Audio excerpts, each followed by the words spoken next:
नमस्कार, मैं दीपक चौहान हरियाणा जीके की अपनी करंट अफेयर सीरीज में आपका स्वागत करता हूं।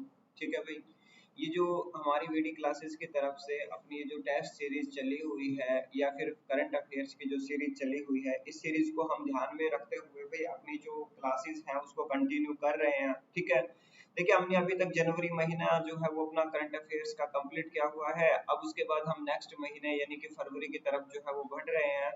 तो भाई फरवरी के जो क्वेश्चंस हैं वो सारे के सारे और भी इम्पोर्टेंट क्वेश्चन हैं और सारे भी एग्जाम की दृष्टि से भी महत्वपूर्ण है। देखिएगा अभी आगे आने वाली किसी ना किसी या फिर सभी प्रतियोगिताओं में सभी जितनी भी प्रतियोगी परीक्षाएं हैं उन सभी में हरियाणा करंट अफेयर से रिलेटेड क्वेश्चंस जो है वो जरूर आते हैं। और अपनी ये जो क्लासेस हैं ये बहुत ही इम्पोर्टेंट है और इन क्लासों से किसी ना किसी एग्जाम में जरूर क्वेश्चंस आपको देखने को मिलेंगे। तो भाई इसलिए आपसे रिक्वेस्ट है कि आप क्लास को पूरी देखना और बीच में इसको स्किप मत करना। ठीक है, देखिएगा हम बढ़ रहे हैं अपनी सीरीज फरवरी 2023 करंट अफेयर्स की ओर। और आज का हमारा जो पहला क्वेश्चन है वो ये आता है भाई अपने पास कि यहाँ से हरियाणा के किस जिले में राज्य का प्रथम अग्निशमन सेवा प्रशिक्षण केंद्र स्थापित किया जाएगा। तो भाई हरियाणा के किस जिले में राज्य का प्रथम अग्निशमन सेवा प्रशिक्षण केंद्र स्थापित होगा। तो देखिए यहाँ से अगर हम बात करते हैं अग्निशमन सेवा प्रशिक्षण केंद्र, इसका मतलब क्या होता है। देखिए अग्निशमन सेवा प्रशिक्षण केंद्र जो है इसका मतलब है कि जो कहीं पे मान लो जैसे कि आग लग जाती है और वहां पे जो आग बुझाने वाली जो टीम जाती है वो प्रशिक्षित टीम होती है और उस टीम को हम अग्निशमन प्रशिक्षित टीम के नाम से भी जानते हैं। इस तरीके से उस टीम को तैयार करने वाली जो संस्था है उसको यहाँ पे भी अग्निशमन सेवा प्रशिक्षण केंद्र जो है वो कहा जाता है। और इस तरीके की जो संस्था है वो अपने हरियाणा में कहाँ पर बनेगी। पहला ऑप्शन अपने पास जींद, दूसरा ऑप्शन यमुनानगर, तीसरा ऑप्शन रोहतक और चौथा ऑप्शन जो है वो कौन सा अपना करनाल है। ठीक है, अब इन चारों में से ही अपना कोई ना कोई आंसर होगा, ये हमें देखना है कि अपना आंसर जो है वो कौन सा है। तो भाई इस क्वेश्चन का जो आंसर हो जाएगा वो है अपना जींद जिला। ठीक है भाई जींद, यहाँ पे अपने जो उप मुख्यमंत्री हैं जिनका नाम है भाई दुष्यंत चौटाला जी। ठीक है भाई, क्या नाम बताया, दुष्यंत चौटाला जी जो है, इन दुष्यंत चौटाला जी के द्वारा यहाँ पे भाई क्या है इसकी घोषणा की गई है। दूसरा पॉइंट इन्होंने यहाँ पे यह भी कहा है कि जैसे मान लो अपने हरियाणा में दिल्ली गुड़गांव के आसपास के एरिया के अंदर अपने जो गुड़गांव का एरिया है, फरीदाबाद का जो इंडस्ट्रियल एरिया है या फिर यहाँ पे झज्जर वगैरह बहादुरगढ़ वगैरह जो अपने इंडस्ट्रियल एरिया है, इन सभी एरिया के अंदर मान लो जैसे आग लग जाती है तो यहाँ से जो टीम बुलाई जाती है वो अपने दिल्ली से सहायता लेनी पड़ती है। ठीक है, और मान लो हरियाणा में भी कहीं पर भी अपने इस तरीके से आग वगैरह की कोई त्रासदी घट जाती है तो यहाँ पे भाई बाहर से टीम जो है वो बुलाई जाती है। इसलिए इस चीज को ध्यान में रखते हुए भाई दुष्यंत चौटाला जी जो है इन्होंने यहाँ पे क्या किया, एक अग्निशमन सेवा प्रशिक्षण केंद्र जो है वो यहाँ पे स्थापित करने की घोषणा जो है वो कर दी है और ये जींद में बनाया जाएगा। ठीक है, अब दूसरे पॉइंट पे बात करते हैं। तो आपने सुना होगा एक नागपुर डिस्ट्रिक्ट है। ठीक है भाई, नागपुर, नागपुर के अलावा यहाँ पे भाई हरियाणा के भारत का जो दूसरा प्रशिक्षण केंद्र होगा वो कहाँ पे होगा, हरियाणा में होगा। इस तरीके का जो बड़ा प्रशिक्षण केंद्र की हम बात कर रहे हैं तो वो अपने हरियाणा में होगा। ये इंपॉर्टेंट क्वेश्चन था भाई अपने लिए और मोस्ट इंपॉर्टेंट क्वेश्चंस के अंदर हम इसको काउंट कर सकते हैं और एग्जाम में ये कभी भी अपने लिए पूछा जा सकता है। ठीक है, अब बढ़ते हैं भाई अपने नेक्स्ट क्वेश्चन की ओर। देखिए हमने अभी इस क्वेश्चन के बारे में बताया जींद घोषणा दुष्यंत चौटाला जी के द्वारा की गई। दूसरा पॉइंट हमने अभी बताया मदद की जो गुहार की जाती थी वो दिल्ली से की जाती है। दूसरा पॉइंट नागपुर के बाद जो है भाई यहाँ पे यही प्रशिक्षण केंद्र जो है वो ये होगा। ठीक है, याद रखना है। उसके बाद हम बात कर रहे हैं अपने अगले क्वेश्चन की, हरियाणा के किस जिले में प्याज उत्कृष्टता केंद्र जो है वो बनाया जाएगा। ठीक है भाई, प्याज उत्कृष्टता केंद्र जो है वो बनाया जाएगा, यहाँ पे हम इसकी बात कर रहे हैं। ठीक है, मतलब उत्कृष्टता केंद्र प्याज का जो है इसका मतलब क्या है कि भाई जो प्याज है उसकी गुणवत्ता में सुधार लाने के लिए उसके अंदर नई नई तकनीक वगैरह जो आजमा के उसको भाई यहाँ पे उगाया जाएगा जिससे ज्यादा पैदावार हो और लोगों की जरूरतें जो है भाई वो पूरी हो सके। ठीक है, इसलिए यहाँ पे प्याज उत्कृष्टता केंद्र जो है ये बनाया जा रहा है।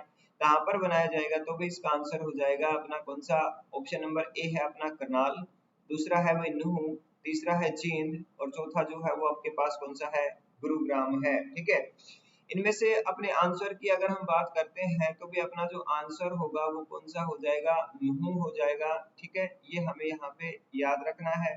उसके बाद जब हम बात कर रहे हैं अपने अगले क्वेश्चन की, सॉरी इसी क्वेश्चन की, तो इस क्वेश्चन में कुछ अपने इंपॉर्टेंट फैक्ट हैं, वो क्या क्या है वो देखिएगा।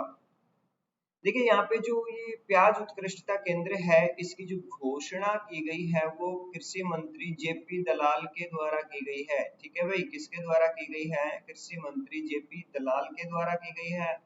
दूसरा पॉइंट कहाँ पे की गई है, तो भाई नूह के अंदर एक जगह है जिसका नाम है पिनगवा।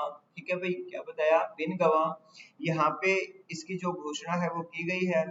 दूसरा पॉइंट, पिनगवा के अंदर जो राजकीय बाग है या फिर नर्सरी की हम बात करते हैं, जहाँ पे पौधे वगैरह उगाए जाते हैं, वहाँ की जो 52 एकड़ जगह है, कितनी एकड़ जगह बताई भाई, 52 एकड़ जगह जो कि बंजर भूमि है। ठीक है, इसको उपजाऊ बनाया जाएगा और यहाँ पे प्याज उत्कृष्टता केंद्र जो है वो यहाँ पे स्थापित किया जाएगा। दूसरे पॉइंट की बात करते हैं तो इस परियोजना के लिए जो लागत आनी है, जो संभावित लागत है, वो लागत कितनी है भाई, 10 करोड़ रुपए है। दूसरा पॉइंट यहाँ पे हम बात कर रहे हैं कि जो पिनगवा है, यहाँ पे जो पानी है वो खारा है। खारा पानी होने के कारण यहाँ पे प्याज वगैरह या फिर कोई भी फसल वगैरह जो है वो कम होती है, इसलिए उस फसल को बढ़ाने के लिए यहाँ पे भाई क्या, उजीना जो ड्रेन है मेवात के अंदर, नूह के अंदर एक उजीना नाम की, एक उजीना जो है वहाँ पे कोई ड्रेन है, बांध है, वहां से भाई उजीना ड्रेन से यहाँ पे क्या किया जाएगा, मीठा पानी जो है वो यहाँ तक लाया जाएगा, जिससे यहाँ पे भाई पैदावार जो है वो अच्छी हो सके। ठीक है, ये क्वेश्चन भी हमारा मोस्ट इम्पोर्टेंट क्वेश्चन के अंदर है। ठीक है भाई, याद रखना है, मोस्ट इम्पोर्टेंट क्वेश्चन के अंदर ये क्वेश्चन शामिल है। ठीक है, उसके बाद भाई हम बढ़ रहे हैं अपने नेक्स्ट क्वेश्चन की ओर। देखिएगा, हरियाणा के किस पूर्व मुख्यमंत्री की जयंती पर, ठीक है भाई क्वेश्चन को ध्यान से सुनना, किस पूर्व मुख्यमंत्री की जयंती पर डाक टिकट जारी किया गया है। ठीक है भाई, अपने हरियाणा में कोई ऐसे मुख्यमंत्री रहे हैं जिनकी जयंती के ऊपर यहाँ पे भाई क्या किया गया, डाक टिकट जो है वो जारी किया गया है। दूसरा पॉइंट, यहाँ पे वो पूर्व मुख्यमंत्री जो है अपने हरियाणा के वो कौन है, उनके बारे में हमें यहाँ से फैक्ट जो है वो देखने हैं। देखिएगा, यहाँ पे हम बात कर रहे हैं तो नाम आता है किनका भाई, राव वीरेंद्र सिंह का। ठीक है भाई, किनका नाम आता है, राव वीरेंद्र सिंह का। इनकी 101वीं जयंती के उपलक्ष्य में, ठीक है भाई, कौन सी जयंती बताई भाई, 101वीं जयंती के उपलक्ष्य में यहाँ पे भाई इनके नाम से जो है भाई वो डाक टिकट जो है वो जारी किया गया है। ठीक है, दूसरे पॉइंट पे हम बात करते हैं कि जो राव वीरेंद्र सिंह है ये हरियाणा के दूसरे नंबर के मुख्यमंत्री रहे हैं। ठीक है, और दूसरा पॉइंट यहाँ पे हम बात कर रहे हैं तो दक्षिण हरियाणा से भी वही पहले शायद मुख्यमंत्री हैं अपने। ठीक है, याद रखना है। उसके बाद जब हम बात कर रहे हैं तो अपने पास एक फैक्ट और निकल के आता है क्या भाई, कि राव वीरेंद्र सिंह जो है इनके बेटे हैं, जिसका नाम है भाई राव इंद्रजीत सिंह। क्या नाम बताया भाई, राव इंद्रजीत सिंह। ये इंद्रजीत सिंह जो है, राव इंद्रजीत सिंह, ये भाई वर्तमान में केंद्र सरकार के अंदर राज्य मंत्री हैं। ठीक है भाई, केंद्र में क्या है, ये राज्य मंत्री हैं। और इन्होंने इस उपलक्ष्य में भाई अपने पिता के जो ऊपर जो डाक टिकट जारी किया गया, इस उपलक्ष्य में इन्होंने भारत सरकार का धन्यवाद भी किया है। ठीक है, याद रखना है। वैसे जब हमने बात की ये हरियाणा के दूसरे नंबर के सीएम थे, तो यहाँ पे भी पहले सीएम कौन थे, तो आंसर क्या आ जाता है अपना, पंडित भगवत दयाल शर्मा। ये हरियाणा के पहले नंबर के सीएम थे। ठीक है, याद रखना है। उसके बाद जब हम बात कर रहे हैं तो एक पॉइंट निकलता है अपना, क्या भाई, देखना, यहाँ पे जब हम बात कर रहे हैं तो एक पॉइंट निकला अपना कि राव वीरेंद्र सिंह जो है इनका संबंध कहाँ से था, रेवाड़ी से था। और ये वाला क्वेश्चन यहाँ पे बहुत मायने रखता है। ठीक है भाई, ये काफी बार एग्जाम में क्वेश्चन पूछा जा चुका है कि भाई अपने जो राव इंद्रजीत सिंह जी हैं, इनके पिता जो राव वीरेंद्र सिंह हरियाणा के दूसरे मुख्यमंत्री थे, उनका संबंध कहाँ से है, तो भाई कहाँ से बताएंगे, रेवाड़ी से बताएंगे। ठीक है, याद रखना है। उसके बाद हम बढ़ रहे हैं अपने नेक्स्ट क्वेश्चन की ओर। देखिएगा भाई, नेक्स्ट क्वेश्चन करने से पहले हम बात कर रहे हैं, देखिए हमारी जो सीरीज है इसके अंदर सारे के सारे क्वेश्चंस का जो कंटेंट है वो बहुत बेहतरीन कंटेंट हम आपके सामने लेके आए हैं। और ये जो क्लास है ये भाई आपके लिए बहुत मायने रखती है आगे आने वाले सभी प्रतियोगी एग्जाम्स के अंदर, जो अपनी एचएसएससी या एचपीएससी कंडक्ट करवाने वाली है। ठीक है, तो भाई इस क्लास को ध्यान से पूरी तरीके से पढ़ना है। ठीक है, नेक्स्ट क्वेश्चन, हरियाणा विधानसभा का, ठीक है भाई, देखिए हम बात कर रहे हैं हरियाणा विधानसभा का पूरा कामकाज, जितना भी कामकाज है वो किस भाषा में शुरू किया जाएगा, ठीक है भाई, ये कौन सी भाषा के अंदर शुरू किया जाएगा ये हमें यहाँ पे देखना है। देखिए हमारे पास ऑप्शन है इंग्लिश यानी कि अंग्रेजी, उर्दू, हिंदी और तमिल, ठीक है, ये ऑप्शन है अपने पास। तो देखिए अंग्रेजी भाषा जो है ये हमारी वर्तमान में यानी कि जो सुचारू रूप से चल रही है वो अंग्रेजी है, लेकिन अब इस अंग्रेजी भाषा के साथ साथ यहाँ पे जो भाई पूरा का पूरा कामकाज अपनी हरियाणा, ये जो हरियाणा विधानसभा है इसका जो होगा वो कौन सी भाषा में होगा, हिंदी भाषा के अंदर यहाँ पे इसका पूरा का पूरा कार्यकाल जो है वो होगा, कामकाज जो है वो होगा, ठीक है, याद रखना है। अब देखिए यहाँ पे जब हम बात कर रहे हैं इसकी जो घोषणा की है या फिर मंजूरी दी है वो ज्ञानचंद गुप्ता के द्वारा दी गई है, और ज्ञानचंद गुप्ता जो जो है ये हरियाणा विधानसभा में क्या है भाई, एक अध्यक्ष के रूप में कार्यरत हैं, ठीक है। दूसरा पॉइंट इन्होंने यह कहा कि भाई यहाँ पे ये जो अपनी भाषा है हिंदी, ये अपनी राष्ट्रीय भाषा के साथ साथ, देखिए भारत की राष्ट्रीय भाषा के साथ साथ ये अपनी राज्य लेवल के ऊपर भी स्थानीय लोगों की भाषा है, इसलिए इस भाषा को यहाँ पे भी अपनी विधानसभा के अंदर लागू करना इन्होंने अच्छा समझा है, और इनका यह जो सुझाव है ये सभी को भाई विधानसभा के अंदर पसंद आया है, इसलिए इसको मंजूरी जो है वो दे दी गई है, ठीक है। नेक्स्ट क्वेश्चन अपना, हरियाणा शिशु गृह नीति लागू करने वाला कौन सा राज्य बन गया है, ठीक है भाई, शिशु गृह नीति जिसको क्रैच नीति के नाम से भी जाना जाता है, ठीक है भाई, कौन सी नीति के नाम से भी जानते हैं इसको, क्रैच नीति के नाम से भी जाना जाता है। अगर अपने से भी क्वेश्चन पूछ ले कि शिशु गृह नीति लागू करने वाला पहला राज्य कौन सा है तो हरियाणा, अगर मान लो थोड़ा सा कंफ्यूज करने के लिए इसी क्वेश्चन को नाम बदल के दे दे क्रैच नीति, क्रैच नीति लागू करने वाला हरियाणा कौन सा राज्य बना है, तो भाई आंसर क्या होगा अपना, पहला होगा, ठीक है, याद रखना है, पहले नंबर का राज्य जो है वो बन गया है। अब देखिए यहाँ पे हम इसके बारे में कुछ फैक्ट जो है वो करते हैं। देखिए यहाँ पे हमने अभी बताया कि इस नीति को कौन सी नीति के नाम से भी जाना जाता है, तो भाई आंसर होगा अपना क्रैच नीति के नाम से जानते हैं। दूसरा पॉइंट, इसके जो पारित किया गया है वो कौन से विभाग के द्वारा किया गया है, तो भाई महिला एवं बाल विकास आयोग जो है इसके द्वारा इसको पारित किया गया है, ठीक है भाई, क्रैच नीति को या फिर शिशु गृह नीति जो है इसको। दूसरा पॉइंट, यहाँ पे भाई जो प्रवेश मिल सकता है वो 6 माह से लेके 6 वर्ष के बच्चों को यहाँ पे प्रवेश मिल सकता है, ठीक है, याद रखना है। हरियाणा के अंदर इस तरीके के 500 जो है वो भाई ये अपने क्रैच नीति के जो अपने यहाँ पे संस्थान है वो 500 प्रस्तावित है, जबकि 16 जिलों के अंदर 165 जो है वो अपने हरियाणा में शुरू हो चुके हैं, ठीक है, ऐसा जो है भाई यहाँ पे कहा गया है, याद रखना है, इम्पोर्टेंट क्वेश्चन है। देखिए सारे के सारे क्वेश्चन जो है वो सिलेक्टेड और इम्पोर्टेंट क्वेश्चन है, वैसे तो चाहे अपने यहाँ पे जितने भी क्वेश्चन हम कर ले वो कम है, लेकिन यहाँ पे हम बात कर रहे हैं स्मार्ट वर्क की, तो स्मार्ट वर्क के अंदर हम भाई अपने सिलेक्टेड क्वेश्चंस जो है वो करने वाले हैं, बिना बात के जो या फिर एक्स्ट्रा क्वेश्चंस जो आते हैं वो यहाँ पे भाई हमारे पास देखने को नहीं मिलेंगे, हमारे पास जो ओनली क्वेश्चन मिलेंगे वो काम के क्वेश्चन, और सारे के सारे विभिन्न परीक्षाओं में पूछे जाने वाले क्वेश्चंस जो है वही अपने पास क्वेश्चन है, ठीक है, और सारी क्लास को भी अपने अच्छे से देखना है, ओके।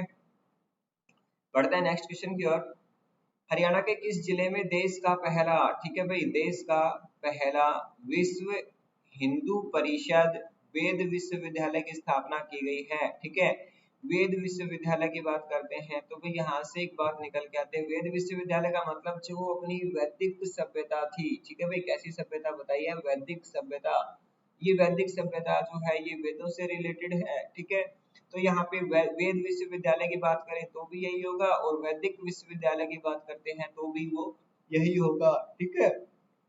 अब देखिए आप लोगों को इसके नाम से ही पता चल रहा होगा क्या भाई कि जो वेद विश्वविद्यालय है या वैदिक विश्वविद्यालय है ये किस तरीके का हो सकता है, ठीक है।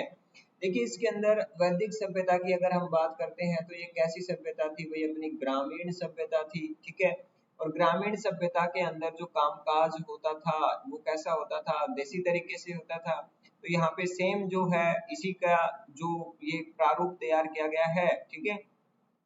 देखिए यहाँ पे इसका जो आंसर हो जाएगा वो हो जाएगा भाई कौन सा, गुरुग्राम हो जाएगा, गुरुग्राम के अंदर यहाँ पे इसकी स्थापना जो है वो की गई है, ठीक है।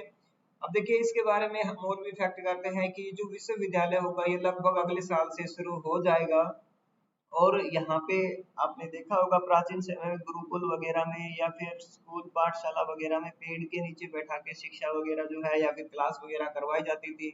सेम इसी तरीके से यहाँ पे भाई वैदिक सभ्यता को बढ़ावा देने के लिए यहाँ पे भाई क्या होगा कि जो ये वेद विश्वविद्यालय है इनके अंदर कक्षाएं जो लगेंगी वो वृक्षों के नीचे लगेंगी, ठीक है।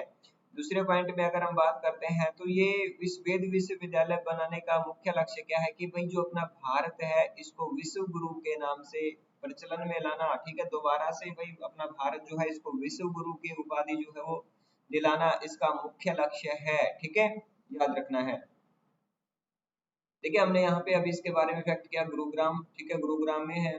इस विद्यालय का जो नाम रखा गया है वो हिंदू परिषद के जो अंतरराष्ट्रीय अध्यक्ष है जिनका नाम है अशोक सिंघल, ठीक है, उनके नाम पर होगा, ठीक है भाई, याद रखना है। दूसरा पॉइंट हमने बताया इसका जो उद्देश्य है वो वैदिक पद्धति, ये जो वैदिक सभ्यता है उस पद्धति को बढ़ावा देना है तथा भारत को विश्व गुरु बनाना है, ठीक है, ये हमने भी बताया था। दूसरा पॉइंट इसमें क्या होगा भाई वैदिक मंत्र जो है वो और गीता का जो पाठ है वो सुबह से लेकर शाम तक यहाँ पे विभिन्न माध्यमों से यहाँ पे सुनाया जाएगा, ठीक है।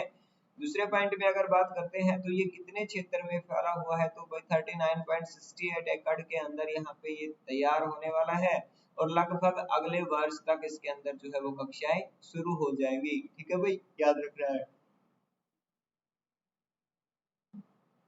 बढ़ते हैं अपने नेक्स्ट क्वेश्चन की ओर।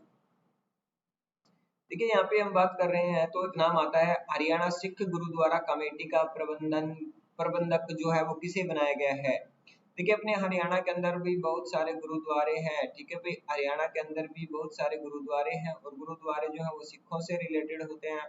तो यहाँ पे हम बात कर रहे हैं कि हरियाणा सिख गुरुद्वारा कमेटी जो गुरुद्वारे हैं जितने भी उनकी कमेटी है उनका जो प्रबंधक बनाया गया है उनका नाम है भाई क्या यहाँ पे डीपी सिंह है, ठीक है, याद रखना है। क्या नाम बताया भाई, डीपी सिंह उनका नाम है, ठीक है। इस क्वेश्चन में ज्यादा फैक्ट नहीं है इसलिए हम यहाँ पे इसको पॉज करके चल रहे हैं। उसके बाद बढ़ते हैं अपने नेक्स्ट क्वेश्चन की ओर। देखिए हरियाणा में कब से पुलिस का नया झंडा जो है वो लॉन्च किया जाएगा, ठीक है, ये वाला पॉइंट है। देखिए हरियाणा पुलिस के अंदर झंडा जो है उसको चेंज किया गया है और इसका जो नया झंडा है उसको लॉन्च किया जाएगा, कब तक किया जाएगा ये वाला फैक्ट हमें यहाँ पे पढ़ना है। देखिए यहाँ से इस क्वेश्चन के अंदर बहुत ज्यादा फैक्ट नहीं है अपने सामने, तो इस क्वेश्चन का जो आंसर है वो हम करके चल रहे हैं। कौन सा है भाई, यहाँ पे 14 फरवरी है और 14 फरवरी को हम यहाँ पे भाई कुछ और भी मनाते हैं, आप लोगों को पता होगा क्या भाई। एक तो नाम आता है यहाँ पे जो ब्लैक डे बोलते हैं अपना भारत के लिए, ब्लैक डे 14 फरवरी को जो है वो मनाया जाता है, ठीक है। दूसरा पॉइंट वैलेंटाइंस डे की भी अगर हम बात करते हैं तो भी अपना कब मनाया जाता है भाई 14 फरवरी को ही मनाया जाता है, ठीक है, याद रखना है। उसके बाद बढ़ते हैं भाई हम अपने नेक्स्ट क्वेश्चन की ओर। देखिए यहाँ पे हम बात कर रहे हैं हरियाणा में पंचकुला जिले में BS6 उत्सर्जन मानक वाली 70 नॉन एसी बसों का शुभारंभ किसके द्वारा किया गया है, ठीक है भाई। अपने हरियाणा के पंचकुला जिले में हमने पंचकुला जिले की बात करनी है, ठीक है भाई। इसमें BS6 जो नया मॉडल है ये BS6 का आ रहा है, इसमें 70 नॉन एसी बसें जो है 70 नॉन एसी बस जो है वो यहाँ पे शुरू की गई हैं, किनके द्वारा की गई है वो क्वेश्चन अपना यहाँ पे भाई मायने रखता है।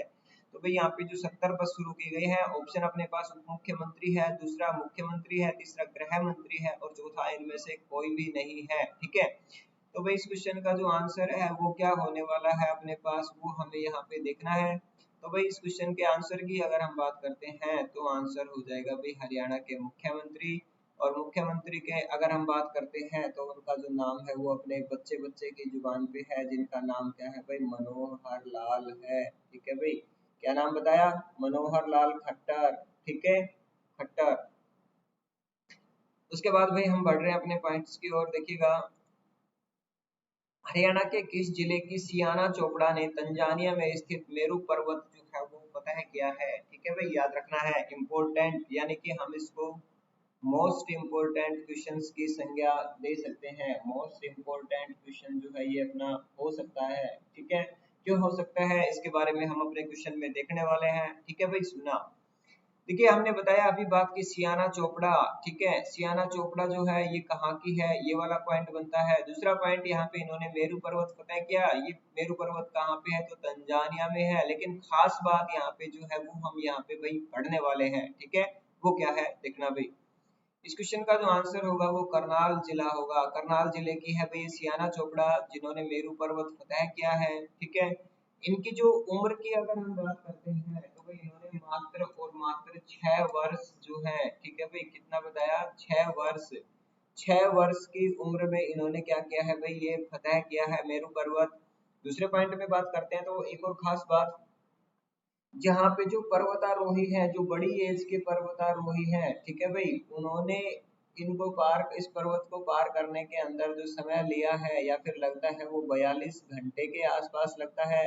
लेकिन ये जो अपनी सियाना चोपड़ा है, इसने बेचारे ने, इस बेटे ने भाई यहाँ पे क्या किया, 39 घंटे के अंदर, ठीक है भाई, बहुत बड़ी बात है ये, 39 घंटे के अंदर यहाँ पे भाई इस मेरू पर्वत को जो है वो क्या किया है भाई, फतेह किया है, ठीक है, याद रखना है, इंपॉर्टेंट पॉइंट है। बढ़ते हैं अपने नेक्स्ट क्वेश्चन की ओर। हरियाणा के किस जिले के गांव कसेरुआ खेड़ा की खुदाई से धूसर मृदभांड के अवशेष मिले हैं, ठीक है भाई। देखिए यहाँ पे हम बात कर रहे हैं कसेरुआ खेड़ा, ये यहाँ पे गांव दिया गया है, ठीक है। ये गांव कौन से जिले के अंदर आता है, इसके बारे में हमें यहाँ पे भाई फैक्ट जो है वो पढ़ने हैं। देखिए यहाँ से क्या हुआ कि कोई मृद भांड मतलब मिट्टी के बर्तन वगैरह जो है वो मिले हैं, और भी कुछ अन्य अवशेष जो है यहाँ से मिले हैं, ठीक है। अब हमें देखना है कि ये जो गांव है वो कहाँ पे है, ठीक है। तो भाई ये गांव जो आता है अपने हरियाणा के पलवल जिले के अंदर आता है, ठीक। और पलवल जिले की अगर हम बात करते हैं तो यहाँ पे भाई ये जो गांव है, इस गांव में जो ये मृद भांड वगैरह जो मिली है, इसके बारे में कोई विशेष प्रकार की शोध जो है वो अभी तक नहीं हुई है, क्योंकि बारिश वगैरह के चलते यहाँ पे इसका कार्य जो है वो रोका हुआ था। तो यहाँ पे जब हम बात कर रहे हैं तो ये जो रोका हुआ इसलिए है कि भाई यहाँ पे बाद में शोध करके यहाँ पे फिर बताएंगे कि ये जो है वो कौन सी सभ्यता के मृतभांड है, या फिर महाभारत या फिर रामायण कालीन कहीं से भी बिलोंग करते हैं, ऐसा अभी इसके बारे में कोई भी विशेष ज्ञान नहीं है, ठीक है। तो इसके बारे में जैसे ही यहाँ पे भाई इसके ऊपर शोध वगैरह होगी, जैसे इसकी डाटा अपडेट होगी तो इस क्वेश्चन को मैं आपके सामने लेके आऊंगा, ठीक है भाई। हरियाणा में कहाँ पर नोवा सब्जी एक्सपो 2023 का आयोजन किया गया है, ठीक है भाई। हरियाणा में जो नोवा सब्जी एक्सपो 2023 का आयोजन किया गया है वो कहाँ पे किया गया है, तो भाई इसका आंसर हो जाएगा अपना घरौंडा। और घरौंडा जो है ये कहाँ पे हुआ भाई, अपना घरौंडा करनाल जिले के अंदर आता है, ठीक है। घरौंडा जो है वो कहाँ पे है, करनाल में है। देखिए यहाँ पे जब हम बात करते हैं तो एक नाम आता है अपने यहाँ पे सब्जी उत्कृष्टता केंद्र का, ठीक है भाई, कौन सा नाम बताया, सब्जी उत्कृष्टता केंद्र। सब्जी उत्कृष्टता केंद्र जो है ये भी अपना कहाँ पे है भाई, घरौंडा के अंदर है। और घरौंडा के अंदर ये जो सब्जी उत्कृष्टता केंद्र है, इसको चलाने में जो सहभागी देश है वो कौन सा है, इजराइल है, ठीक है भाई, याद रखना है कौन सा देश है वो, इजराइल देश है, ठीक है। दूसरे पॉइंट यहाँ पे जब हम बात कर रहे हैं सेकंड ऑप्शन गुना, गुना के अंदर एक अमरूद प्रदर्शन केंद्र है, ठीक है भाई, गवावा जिसको हम बोलते हैं, अमरूद प्रदर्शन केंद्र जो है वो कहाँ पे है, गुना में। और ये जो गुना कस्बा है ये कहाँ पे आता है भाई, अपना फतेहाबाद जिले के अंदर आता है, ठीक है, याद रखना है।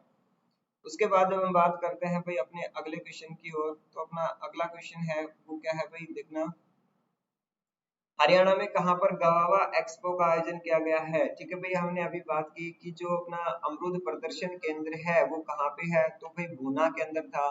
तो भूना के अंदर था, तो गवावा एक्सपो भी कहाँ पे है, अपना भाई भूना में है। और भूना जो है ये कहाँ पे, हमने अभी बताया ये वाला जो भूना कस्बा है ये हरियाणा के फतेहाबाद जिले के अंदर आता है, ठीक है भाई, कौन से जिले में आता है, ये फतेहाबाद जिले के अंदर आता है, याद रखना है।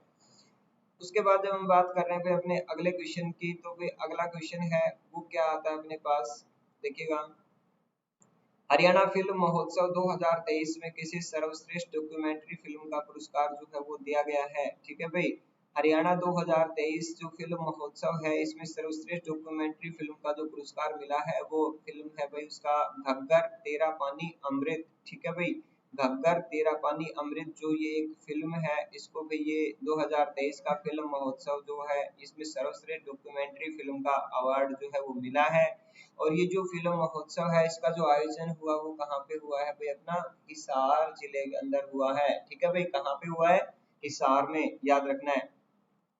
उसके बाद भाई हम बात कर रहे हैं अपने नेक्स्ट क्वेश्चन की। तो नेक्स्ट क्वेश्चन है अपना, फरवरी 2023 में अंतरराष्ट्रीय सूरजकुंड क्राफ्ट मेला का कौन सा संस्करण था? ठीक है भाई, फरवरी 2023 में जो अंतरराष्ट्रीय सूरजकुंड क्राफ्ट मेला हुआ है, ये संस्करण कौन सा था? ठीक है, याद रखना है।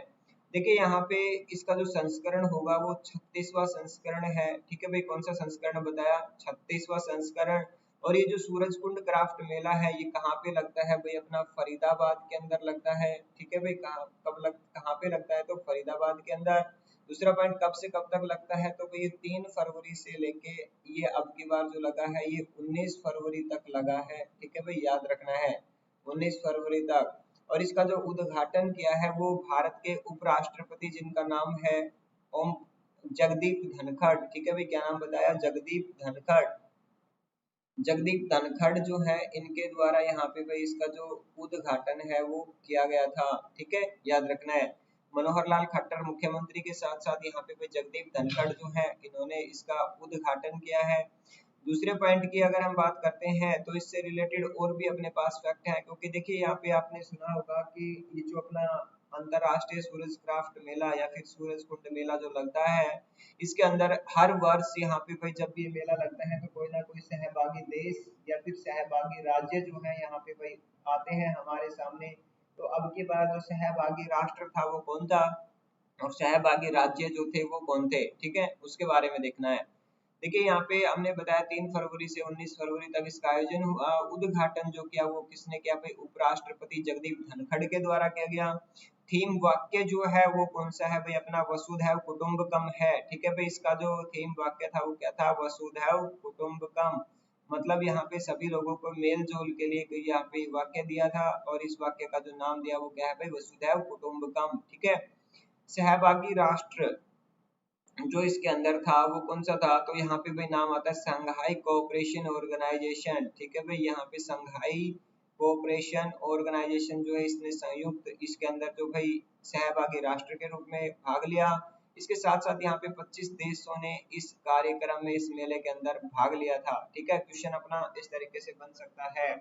दूसरे पॉइंट में अगर हम बात करते हैं तो यहाँ पे भाई थीम स्टेट। ठीक है भाई, क्या बताया? थीम स्टेट मतलब थीम राज्य जो है, फोकस राज्य वो कौन से थे? तो भाई फोकस राज्य की अगर हम बात करते हैं तो यहाँ पे 8 जो अपने उत्तर पूर्वी राज्य हैं। ठीक है भाई, 7 सिस्टर्स प्लस इसके साथ एक राज्य और भी लिया गया है। ठीक है, ये सभी जो राज्य हैं ये यहाँ पे भाई क्या थे? थीम राज्य रहे हैं।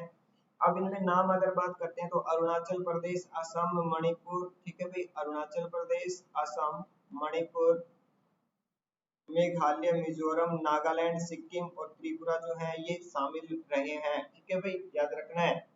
दूसरा पॉइंट, इन सभी राज्यों ने अपनी अपनी प्रदर्शनी जो है यहाँ पे भाई पेश की है। ठीक है, तो यहाँ पे भाई इन्होंने अपनी प्रदर्शनी पेश करके यहाँ पे भाई क्या किया, ये जो अपना और ये अपना जो मेला है सूरजकुंड मेला, इसकी शोभा को भाई बढ़ाया है। ठीक है, याद रखना है, मोस्ट इम्पोर्टेंट पॉइंट है। उसके बाद अपना अगला क्वेश्चन, और यहाँ पे भाई सबसे ज्यादा इम्पोर्टेंट क्वेश्चन जो है वो ये है अपना, और भी ज्यादा इम्पोर्टेंट क्वेश्चन। देखिए वैसे अपने सारे क्वेश्चन इस सीरीज के सारे क्वेश्चन इम्पोर्टेंट और सिलेक्टेड क्वेश्चंस हैं, लेकिन यहाँ पे जब हम बात कर रहे हैं इस क्वेश्चन की तो ये और भी ज्यादा महत्वपूर्ण हो जाता है अपने लिए। देखिए हरियाणा के किस राज्य में देश की सबसे हल्की बुलेट प्रूफ जैकेट जो है वो बनाई जाएगी? ठीक है, देखिए यहाँ पे जब हम बात कर रहे हैं देश में सबसे हल्की का मतलब ये नहीं है कि भाई इसके अंदर से गोली आर पार चली जाए। ठीक है, इसका मतलब ये है कि वेट में हल्की है लेकिन क्वालिटी जो है उसकी बहुत जबरदस्त है। मतलब उसके अंदर से गोली वगैरह या फिर कोई भी यहाँ पे कोई जो नुकसानदायक है चीजें हैं या फिर कोई भी हथियार है जो इस तरीके का बुलेट प्रूफ जैकेट के अंदर हम यहाँ पे प्रयोग करते हैं तो उसके अंदर से आर पार ना जाए और जवानों को जो है वो यानी कि क्षति ना पहुंचे, इसलिए यहाँ पे जैकेट जो है वो बनाई जाती है। अब देखिए यहाँ पे जो ये जैकेट बनाई जाएगी वो कहाँ पर बनाई जाएगी, ये वाला पॉइंट अपने लिए बहुत मायने रखता है। ठीक है भाई, ये कहाँ पर बनाई जाएगी वो वाला पॉइंट हमें देखना है। देखिए यहाँ पे इस क्वेश्चन का जो आंसर है वो हो जाएगा अपना रोहतक। ठीक है, इस क्वेश्चन की अगर हम बात करते हैं तो बुलेट प्रूफ जैकेट के साथ साथ बुलेट प्रूफ हेलीकॉप्टर, ठीक है भाई, क्या नाम बताया, बुलेट प्रूफ हेलीकॉप्टर, ठीक है, और माइन प्रूफ जो माइंस वगैरह जो है वो बिछा देते हैं, जैसे युद्ध के अंदर आप लोगों ने देखा भी होगा फिल्मों में कि भाई जो माइंस हैं, ठीक है, माइन माइन वाली जो माइन विरोधी जो अपने यहाँ पे हथियार है वो भी यहाँ पे बनाया जाएगा। दूसरे पॉइंट में अगर बात करते हैं तो बख्तरबंद जो गाड़ियां हैं, ठीक है भाई, कौन सी गाड़ियां बताइए, बख्तरबंद गाड़ियां, बख्तरबंद गाड़ियों की अगर हम बात करते हैं तो ये गाड़ियां भी यहाँ पे भाई बनाई जाएंगी, ठीक है, याद रखना है, बख्तरबंद गाड़ियां जो है वो भी यहाँ पे बनाई जाएंगी। मतलब हम एक तरीके से कह सकते हैं कि जितने भी यहाँ पे अपने भारत के जो जवान हैं, जवानों के लिए जितने भी सुरक्षा कवच हैं, वो सारे के सारे लगभग सुरक्षा कवच एक ही प्लेटफॉर्म पे बनाए जाएंगे, और वो जो प्लेटफॉर्म होगा वो कहाँ पे होगा, अपना भाई रोहतक जिले के अंदर होगा। और इसका जो दिसंबर 2023 के अंदर भाई जो अपने देश के रक्षा मंत्री है राजनाथ सिंह, उनके द्वारा इसका उद्घाटन जो है वो किया जाएगा, ठीक है। और इसके ऊपर जो काम चल रहा है वो 2017 से भाई ये परियोजना जो है वो चलाई जा रही है, ठीक है। उसके बाद भाई हम यहाँ पे बात कर रहे हैं, देखना भाई हमने अभी बताया इस तरीके के सारे फैक्ट जो है हमने अभी पढ़े हैं, इसको भाई पढ़ लेना ध्यान से, इम्पोर्टेंट है। देखिए अगर यहाँ पे अपनी पीडीएफ वगैरह की जब रिक्वायरमेंट आती है तो भाई हमारे पास जो अपना वीडी क्लासेस का जो अपना टेलीग्राम चैनल है या फिर इसका अपना यूट्यूब चैनल का जो अपना कमेंट बॉक्स है उसके अंदर पीडीएफ के लिए भाई यहाँ पे कमेंट कर सकते हैं, ठीक है। हरियाणा के किस जिले में आर्यभट्ट विज्ञान केंद्र जो है वो बनाया जाएगा, आर्यभट्ट विज्ञान केंद्र जो है भाई वो कहाँ पर बनाया जाएगा, ये वाला पॉइंट अपने लिए इम्पोर्टेंट है, और इसको भी हम मोस्ट इम्पोर्टेंट क्वेश्चन के अंदर शामिल करते हैं, ठीक है भाई। देखिए यहाँ पे जब हम बात कर रहे हैं आर्यभट्ट विज्ञान केंद्र, तो ये अपने हरियाणा के अंबाला जिले के अंदर बनाया जाएगा, ठीक है भाई। कौन से जिले में बनाया जाएगा, तो अंबाला जिले के अंदर। देखिए यहाँ पे जब हम बात करते हैं तो यहाँ पे जो पर्यटक गण जो आएंगे उनको यहाँ पे भाई 25 तरीके की जो चीजें हैं वो यहाँ पे भाई देखने को मिलेंगी, ठीक है भाई। कितने तरीके की चीजें यहाँ पे देखने को मिलेंगी, 25 तरीके की चीजें जो है वो देखने को मिलेंगी। दूसरे पॉइंट पे बात करते हैं तो एक नाम आता है नेशनल साइंस सेंटर दिल्ली, ठीक है, या फिर national council of science museum के द्वारा यहाँ पे जो लागत लगाई जाएगी वो 80 करोड़ रुपए जो है वो लागत लगाई जा रही है, ठीक है। दूसरे पॉइंट में हरियाणा सरकार की अगर बात करते हैं तो हरियाणा सरकार द्वारा भी यहाँ पे 36 करोड़ जो है वो लागत यहाँ पे लगाई जाएगी, ठीक है। दूसरे पॉइंट में साइंस म्यूजियम, ये जो अपना साइंस म्यूजियम बनेगा इसमें मोशन सिम्युलेटर जो है ये यहाँ पे स्थापित किया गया है, जिसके ऊपर बैठने से, जिसके अंदर बैठने से जहाज की जो सवारी है, मतलब जैसे हम जहाज पे बैठ के सवारी लेते हैं उसका मजा लेते हैं, तो कोई ऐसा यहाँ पे मजा जो है वो मिलने वाला है। तो इस तरीके का जो ये भाई यहाँ पे पर्यटन स्थल है ये बनाया जा रहा है, ये अम्बाला जिले के अंदर बनाया जा रहा है साइंस म्यूजियम, ठीक है। नेक्स्ट क्वेश्चन, हरियाणा में कहां पर भीम की 72 फीट ऊंची प्रतिमा जो है वो स्थापित की जाएगी, तो भाई यहाँ पे देखिए जो भीम है, ये भीम का संबंध जो है वो कहाँ से है भाई, किससे है, महाभारत से है, ठीक है। महाभारत से रिलेटेड ज्यादातर फैक्ट जो है वो अपने लिए भाई एक ही डिस्ट्रिक्ट लेके आता है और नाम है उसका क्या भाई, कुरुक्षेत्र है, ठीक है, याद रखना है। देखिएगा यहाँ पे जब हम बात कर रहे हैं 72 फीट ऊंची प्रतिमा जो है यहाँ पे स्थापित की जाएगी भीम की, तो ये कहाँ पर की जा रही है भाई, तो आंसर हो जाएगा कुरुक्षेत्र जिले के अंदर। और ये जो भीम की ये जो मूर्ति है ये भाई ब्लैक ग्रेनाइट से बनाई जाएगी, ठीक है भाई, किससे बनाई जाएगी, ब्लैक ग्रेनाइट से बनाई जाएगी। दूसरे पॉइंट में अगर हम बात करते हैं तो एक पॉइंट निकल के आता है अपना, ये जो मूर्ति बनाएंगे वो जो मूर्तिकार है वो कहाँ के हैं, तो भाई मूर्तिकार जो है वो सारे के सारे कहाँ से हैं भाई, तमिलनाडु से हैं, याद रखना है। दूसरे पॉइंट में बात करते हैं इसका जो आधार रखा गया है, आधार, ठीक है, आधार की अगर हम बात करते हैं तो आधार 40 फीट का रखा गया है, ठीक है भाई, कितने फीट का है, 40 फीट का आधार जो है वो रखा गया है, जिसके ऊपर भीम की जो संपूर्ण जीवन शैली है वो यहाँ पे दर्शाई जाएगी। दूसरा पॉइंट अब यहाँ से निकल के आता है अपने पास की जो भीम की मूर्ति है ये कहाँ पर बनाई जाएगी, तो भाई इस मूर्ति को बनाने के लिए जो जगह है पास की है वो ज्योतिसर सरोवर के पास की है, ठीक है। और ज्योतिसर सरोवर के पास जो है स्थान वो कौन सा है, एक धाम है जिसका नाम है श्री गीता भीमा धाम। ठीक है भाई, क्या नाम बताया, श्री गीता भीमा धाम। यहाँ पे भाई ये जो है बनाई जाएगी। दूसरा पॉइंट, इसका जो वजन होगा वो 200 टन से ज्यादा होगा। ठीक है भाई, ये जो मूर्ति बनेगी इसका जो वजन होगा वो 200 टन से ज्यादा होगा। और इसकी जो आधार की हमने अभी बात की वो कितना बनेगा भाई, 40 फीट का इसका आधार होगा, जिसके चारों तरफ भीम जीवन शैली को दर्शाया जाएगा। हमने बताया था ना भाई, यहाँ पे इस तरीके से नहीं कि लिखा जाएगा, इसके अंदर पे उसको जो दीवार है उसको कुरेद के उसके अंदर ही यहाँ पे इसको लिखा जाएगा। ठीक है, या फिर दर्शाया जाएगा। दूसरा पॉइंट हमने बताया कि तमिलनाडु के मूर्तिकार जो है वो इसको स्वरूप दे रहे हैं इस मूर्ति को। ठीक है, दूसरा पॉइंट, धाम की दीवारों पर गीता के सभी श्लोकों को लिखा जाएगा। मोस्ट इंपोर्टेंट पॉइंट, ठीक है, याद रखना है, मोस्ट इम्पोर्टेंट पॉइंट याद रखना है। उसके बाद जब हम बात करते हैं, इसके ऊपर जो पिलर हैं इस धाम के, उस पे 32 प्रकार के नरसिंह भगवान जो है वो आप लोगों को नजर आने वाले हैं, मतलब उनको यहाँ पे दर्शाया जाएगा। ठीक है, इस तरीके से फैक्ट है, याद रखना है। उसके बाद अभी अपना नेक्स्ट क्वेश्चन, हरियाणा में कहाँ पर शहद गुणवत्ता जांच प्रयोगशाला जो है वो बनाई जा रही है। ठीक है भाई, शहद गुणवत्ता मतलब जो शहद है वो शहद भाई यहाँ पे बनाया जाता है, या फिर हम बात करते हैं शहद की गुणवत्ता जो है वो जांच की जाती है, तो इसके लिए एक लैब की जरूरत होती है। और वो जो लैब है या फिर प्रयोगशाला है वो कहाँ पर बनाई जा रही है, तो वो वाला क्वेश्चन अपने लिए इम्पोर्टेंट।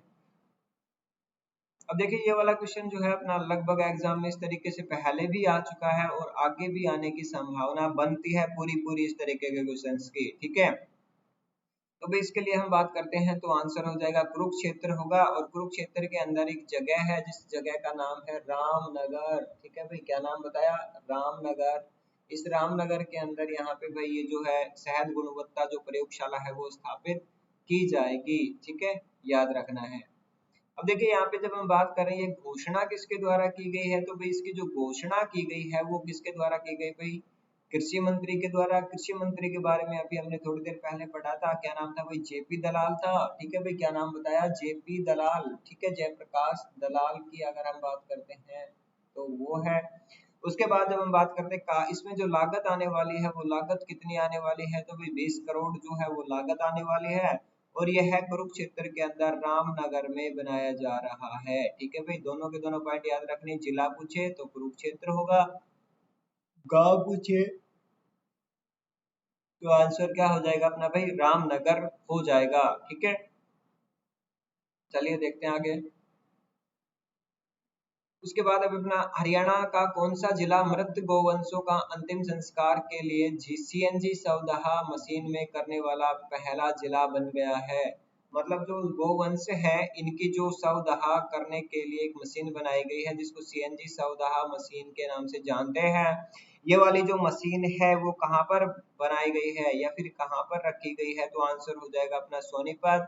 वैसे आपने सुना होगा कि जो मनुष्य है उसके लिए भी पहला एक गैस सवदाह ग्रह जो है वो बनाया गया था। गैस सवदाह ग्रह जो है वो कहाँ पे बनाया गया था भाई अपना, वो भी अपना सोनीपत के अंदर ही बनाया गया था। ठीक है, और गोवंश के लिए भी बनाया गया है, वो भी कहाँ पे है भाई अपना सोनीपत जिले के अंदर आता है। ठीक है, इम्पोर्टेंट पॉइंट है, याद रखना है। उसके बाद बढ़ते हैं भाई नेक्स्ट पॉइंट की ओर। देखिएगा, देखिए हम यहाँ पे जब हम बात कर रहे हैं तो एक पॉइंट निकलता है अपना यहाँ से कि भाई अपना जो वीडी क्लासेस है इसका एक ग्रुप है जो टेलीग्राम है। दूसरा यहाँ पे भाई एक नाम आता है यूट्यूब चैनल का, तो यहाँ पे भी इसके अंदर इसके जो लिंक है वो हमने दिए हुए हैं ज्वाइन करने के लिए। दूसरा पॉइंट, जब आपको इसके अंदर ये ज्वाइन करते हो तो इसको ज्वाइन करने से आपको जो बेनिफिट होने वाला है वो क्या है कि हमारी जो भी क्लासेस है, जितने भी क्लासेस हैं उन सभी की आप लोगों को पीडीएफ जो है वो मुफ्त में प्रोवाइड करवाई जाएगी। ठीक है, याद रखना, उसके लिए आपको कोई भी चार्ज नहीं देना पड़ेगा। दूसरे पॉइंट, यहाँ पे जितने भी क्वेश्चन हैं वो सारे के सारे क्वेश्चन सेलेक्टेड हैं, और देखिए भाई इनको बनाने में बहुत ज्यादा मेहनत की है, तो इस मेहनत को बेकार मत जाने देना। जितने ज्यादा से ज्यादा भाई यहाँ पे क्वेश्चंस आप लोग हमसे ले सकते हैं उतने ज्यादा से ज्यादा क्वेश्चन लो। दूसरा पॉइंट, ये जो जितने भी क्वेश्चन हम आपको दे रहे हैं उसका आपसे कोई भी कॉस्ट नहीं ले रहे हैं, सारा फ्री ऑफ कॉस्ट है। ठीक है, याद रखना है। ठीक है भाई, आज के लिए इतना ही, धन्यवाद।